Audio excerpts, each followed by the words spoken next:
Hello friends, welcome to our channel info universe. আমি সম্রাট সদা সর্বদা আছে আপনাদের সাথে। প্রথমে একটা ভিডিও করেছিলাম আমরা যে আপকামিং যে ওয়েস্ট বেঙ্গল এবং কুয়েপি পুলিশ নিয়ে যে সমস্ত আমাদের পরীক্ষার ফর্ম ফিল আপ চলছে, সেখানে একটা ভিডিও নিয়ে আলোচনা করেছিলাম এবং সেখানে বলেছিলাম যে আমি নিজে ইংলিশ চ্যাপ্টারটা করাবো।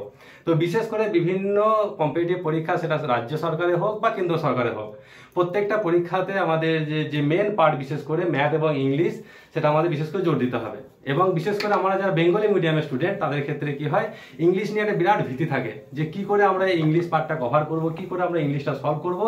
তো বিশেষ করে তাদের জন্য এই পার্টটা আমরা এই ক্লাসটা নিয়ে এসেছি। তো সবাইকে বলবো, যাদের বিশেষ করে ইংলিশ পার্টে ভীতি থাকে, যারা আমরা পরীক্ষার ক্ষেত্রে ইংলিশ নিয়ে আমরা ভয় খাই, তো তাদেরকে বলবো কি যে এই ক্লাসগুলো আমরা খুব ধৈর্য ধরে দেখতে থাকি। এবং দেখা যায় কি যে কোনো পরীক্ষা দিলাম, হয়তো ইংলিশ পার্টে ঠিকঠাক অ্যান্সার করতে পারলাম না এবং শেষে ফাইনাল মেইল লিস্টে আমরা নাম দেখতে পাই না। তো আমি সেই সমস্ত স্টুডেন্টদেরকে বলবো যে আমাদের এই ইংলিশ ক্লাসগুলো আপনারা ধৈর্য ধরে দেখতে থাকুন, তাহলে আশা করি আপনাদের যা ভীতি আছে সেইগুলো সব একে একে দূর হয়ে যাবে। তো ইংলিশে আমাদের এই যে বেসিক টু অ্যাডভান্স যে লেভেলটা নিয়ে এসেছি, সেখানে সেই বেসিক টু অ্যাডভান্স লেভেলের ক্ষেত্রে আমরা ইংলিশটাকে দুটো পার্টে ভাগ করেছি। নাম্বার 1 হচ্ছে গ্রামার পার্ট এবং নাম্বার 2 আমরা দেখতে পাচ্ছি যে ভোকাবুলারি পার্ট আছে। তো এই গ্রামার পার্টে আমরা 10টা টপিক নিয়ে এসেছি। আশা করি এই 10টা টপিক যদি আপনি দেখেন, তাহলে পরীক্ষার পারপাসে আপনার কোনো রকম কোনো ভীতি থাকবে না। আপনি ইংলিশে পার্টটা যে কোনো পরীক্ষার ক্ষেত্রেই হোক, আপনি ইজিলি সেটা অ্যান্সার করতে পারবেন। তো সেই 10টা যে পার্ট আছে আমাদের, সেই 10টা পার্টের মধ্যে কোন কোন টপিকগুলো নিয়ে আমরা বিশেষ করে আলোচনা করব বা যেগুলোর উপর বিশেষ করে জোর দেওয়া হয়েছে, সেগুলো আমরা এক এক করে দেখে নিই। প্রথমেই আমরা আসি ইংলিশে পার্টস অফ স্পিচ। যে একটা সেন্টেন্সে অনেক রকম যে ওয়ার্ডগুলো থাকে, সেই ওয়ার্ডগুলোকে কি বলে। আমাদের ইংলিশে যে 8টা পার্টস অফ স্পিচ আছে, সেই 8টা পার্টস অফ স্পিচ কিভাবে আমরা চিনবো, সেইগুলো নিয়ে আমরা টোটাল একটা ভিডিও করব। সেখানে আশা করি ইংলিশে পার্টস অফ স্পিচ নিয়ে আপনাদের আর কোনো রকমের কোনো ডাউট থাকবে না। নাম্বার 2 হচ্ছে সাবজেক্ট ভার্ব এগ্রিমেন্ট।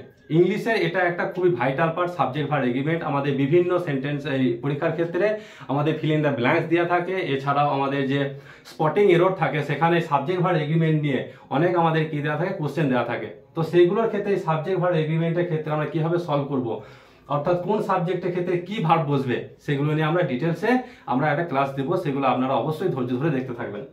নাম্বার 3 আসি টেন্স।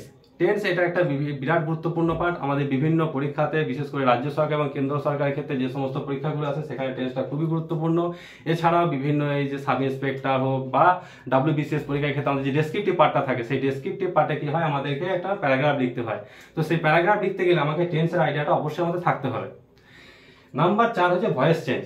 প্রত্যেকটা পরীক্ষাতে 2-3টে করে ভয়েস চেঞ্জ দিয়ে থাকে। তো ভয়েস চেঞ্জ সম্পর্কে আমরা কিভাবে ভয়েস চেঞ্জ করব, কিভাবে একটা সেন্টেন্স দিয়েছে অ্যাক্টিভ থেকে সেটা প্যাসিভ করব বা প্যাসিভ থেকে অ্যাক্টিভ করব, সেটা নিয়ে আমরা কি করব, আমরা ডিটেলসে সবই দেখাবো এবং সেগুলো আপনারা দেখতে থাকবেন।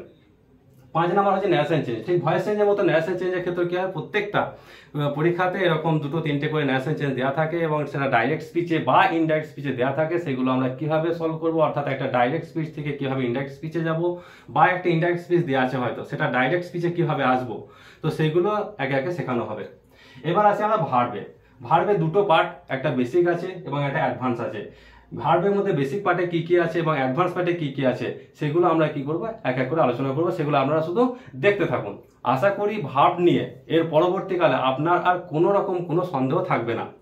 এরপরে আমরা যে পার্টটায় আসবো, 7 নাম্বার যেটা আছে রিঅ্যারেঞ্জমেন্ট অফ সেন্টেন্সেস। তো এই রিঅ্যারেঞ্জমেন্ট অফ সেন্টেন্সের ক্ষেত্রে কি হয়, প্রত্যেকটা পরীক্ষাতে, ইভেন ব্যাংকের পরীক্ষার ক্ষেত্রেও কি হয়, আপনাকে 7টা-8টা সেন্টেন্স দিয়ে দেওয়া হলে এই 7টা-8টা সেন্টেন্সকে কি করতে হবে, আপনাকে ক্রোনোলজিক্যাল অর্ডারে, অর্থাৎ ঘটনা ক্রমে, কোন ঘটনাটা আগে ঘটেছে, তারপরে কোনটা ঘটেছে, তারপরে কোনটা ঘটেছে, এইভাবে পরপর করে সাজাতে হয়।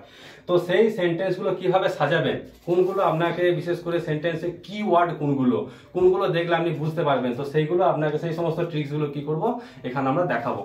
আপনারা শুধু কি করবেন, এই যে ভিডিওগুলো আমরা করবো এক এক করে প্রত্যেকটা টপিক নিয়ে, শুধু সেই ভিডিওগুলো ধৈর্য ধরে দেখতে থাকবেন।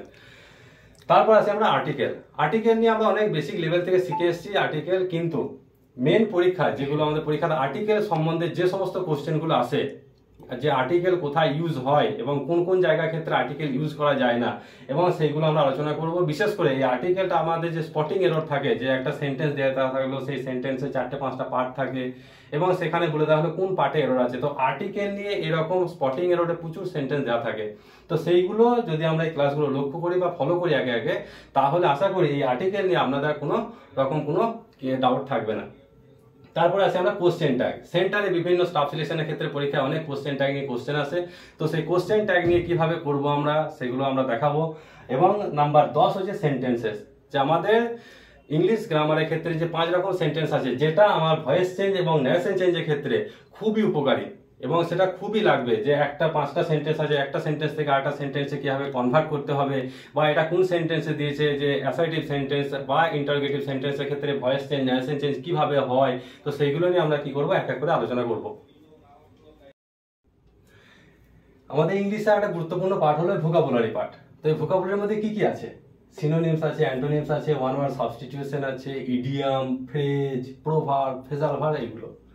তো আমাদের এই যে সিনোনিমস, অ্যান্টোনিমস, এইগুলো আমাদের বিভিন্ন পরীক্ষার ক্ষেত্রে যে কোনো রাইটিং, বিশেষ করে আপনার প্যারাগ্রাফ কোনো বা রিপোর্ট রাইটিং বা পেসি রাইটিং বা কোনো স্টোরি রাইটিং আপনি লিখতে গেছেন, তো সেইগুলোর ক্ষেত্রে আপনার ভোকাবুলারি যত বেশি স্ট্রং থাকবে, যত আপনার ওয়ার্ড স্টক বেশি থাকবে, তত আপনি কি করতে পারবেন, সেই লেখাটাকে আপনি বেশি ইফেক্টিভ করতে পারবেন এবং সেটাকে আরো বেশি অ্যাট্রাকটিভ করতে পারবেন।